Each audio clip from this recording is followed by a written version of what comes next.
రామాయణం మహాభారతం గాథల్లో black and white రోజుల నుండి ఈస్ట్మన్ కలర్లో చూపించిన చరిత్ర టాలీవుడ్ది.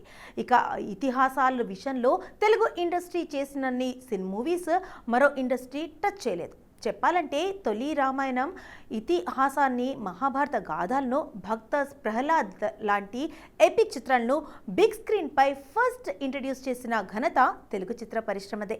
కానీ కమర్షియల్ మోజుతో పాన్ ఇండియా మోజులో పడి ఎవరు చూసారో లేరో అనే కథలను పక్కన పెట్టింది. కానీ ఇవే స్టోరీలు పైనే ఫోకస్ చేస్తూనే ఇతర ఇండస్ట్రీస్.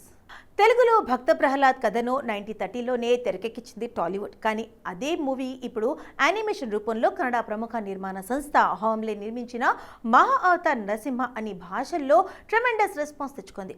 జూలై 25న రిలీజ్ అయిన ఈ యానిమేషన్ డివోషనల్ ఫిలిం 5 రోజుల్లోనే 40 crores గ్రాస్ కలెక్షన్స్ను రాబట్టుకుంది. ఇక బాలీవుడ్లో వచ్చిన ఆది పురుష్, ఈ మధ్య వచ్చిన కన్నప్ప చిత్రాలు జెన్ జెడ్ తరానికి తెలియదు. కానీ ఒకప్పుడు టాలీవుడ్లో సంపూర్ణ రామాయణం భక్త కన్నప్ప నుండి రూపుదిద్దుకున్నవే. ఇప్పుడు ఇదే రామాయణాన్ని బాలీవుడ్ కొత్త హంగులు, ఆర్భాటాలతో ఏకంగా 4000 కోట్లతో తెరకెక్కిస్తోంది. అలాగే మహాభారతాన్ని భారీ ప్రాజెక్టుగా తీస్తానంటున్నాడు అమీర్ ఖాన్. ఇక హోమ్లే next the Mahabharat cinematic universe పేరుతో పెద్ద లిస్టే రెడీ చేసింది. అంటే మనం ఆల్రెడీ తీసిన కథలనే మనకు టెస్ట్ చూపించబోతున్నారు.